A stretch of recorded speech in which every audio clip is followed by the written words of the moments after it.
Hi friends, this is Callie. Thanks so much for being here with me today. I'm sharing a watercolor card using the Spring Bouquet stamp set from Simon Says Stamp.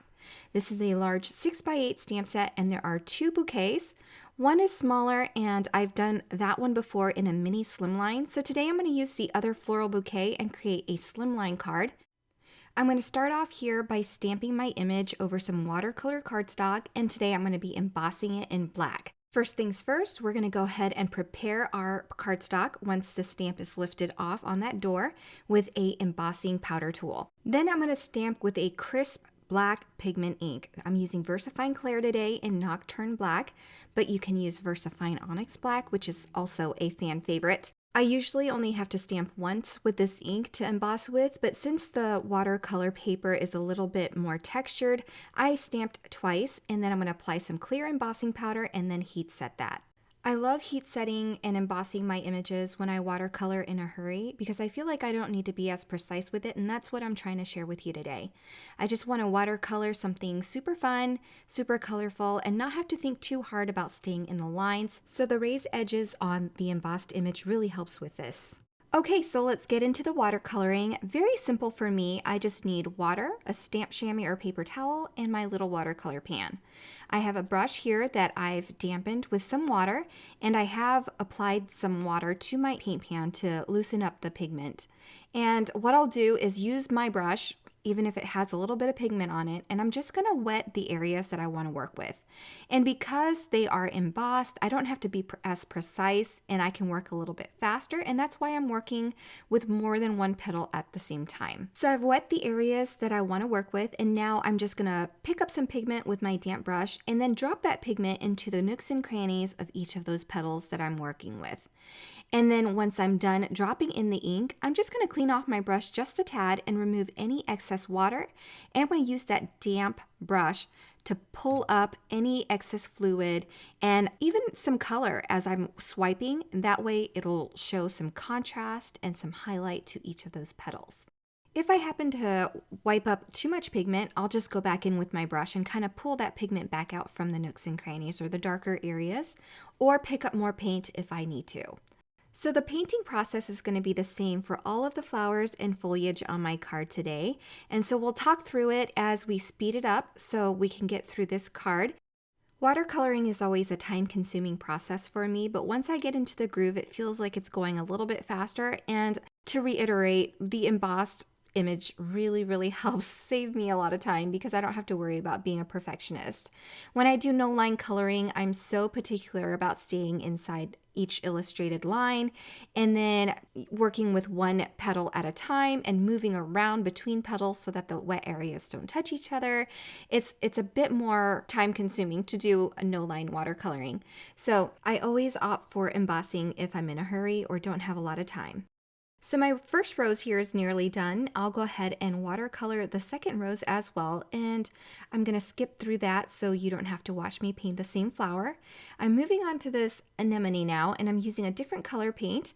Again, I'm wetting the petals first with whatever's on my brush. If there's too much pigment, I can always clean the brush, but otherwise I want to flood the entire petal so that I can go ahead and drop in some more pigment to apply darker color to the nooks and crannies, and that will create some nice shading as well as some highlighting on each of our petals. So that was really quick and easy to do on this flower. For the flower centers, I'm going to wet that area and then apply some yellow. I'm just going to drop it in because I feel like dropping it in kind of creates some darks and lights organically, and then I'm just going to let it dry as is. I'm going to use the same color on the daisy to the left and create a yellow daisy using this quinacridone gold. Again, same technique as before. I'm applying some color with a damp brush and then applying some darker pigment into the nooks and crannies and then pulling that color out with my damp brush if I need to, and then swiping up that pigment if there's too much to create that highlight as mentioned before. On the daisy center, I'm also using a dark brown, kind of like before, just dropping in the colors and to give that flower center a bit more contrast and color. Moving on to the foliage, I'm using two different greens, one for these smaller, rounder leaves, and the other sprays at the bottom of the floral bouquets. I'll be using a muted green or olive color.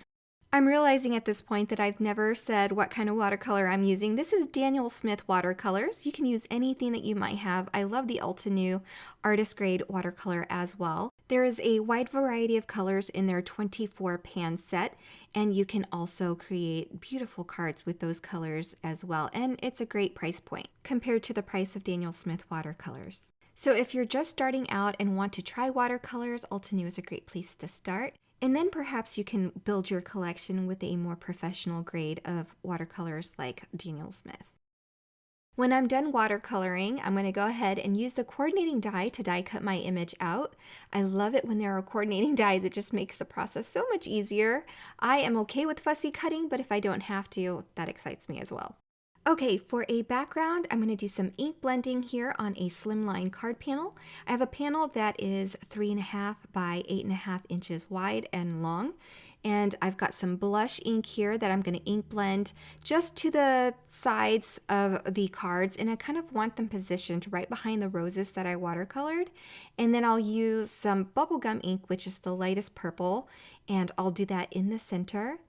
And then along the bottom, or I flipped my panel over here, I'm going to ink blend some green for the foliage. This will create a nice and colorful background and almost a glow for our floral spray. I like to trim down my panels after ink blending to get a nice crisp and clean edge. So I'm going to cut off a 1/4 inch off each side, and this will mat a card base later nicely with a white border. I've applied some foam adhesive to the back, and I'm going to go ahead and attach that to the ink blended panel. And we're going to give this card some extra interest by splattering it with some white watered down acrylic paint. I just have some in a jar, and once I shake up my jar, there's plenty of paint left on my lid to pick up, so that's what I was doing. Finally, we're going to stamp and emboss a sentiment. I decided to use this thank you from the bottom of my heart. I felt like the size of it was going to look great on the floral spray that I had already painted and prepared on my panel. I prepared a piece of black cardstock with some anti-static powder tool, and then I stamped my sentiment and then embossed it with the white embossing powder. And right now I'm just buffing off that clay embossing powder residue that was left behind. And I went ahead and cut a straight edge along the bottom of my sentiment because that's nice and straight, and then I fussy cut around the rest of the letters.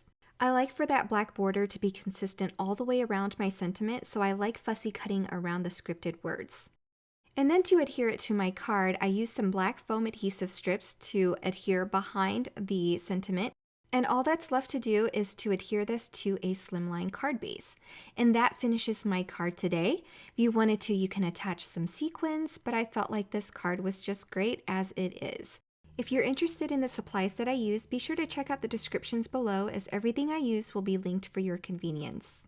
Thanks so much for stopping by and spending some time with me. Have a great day, and I will see you next time. Bye!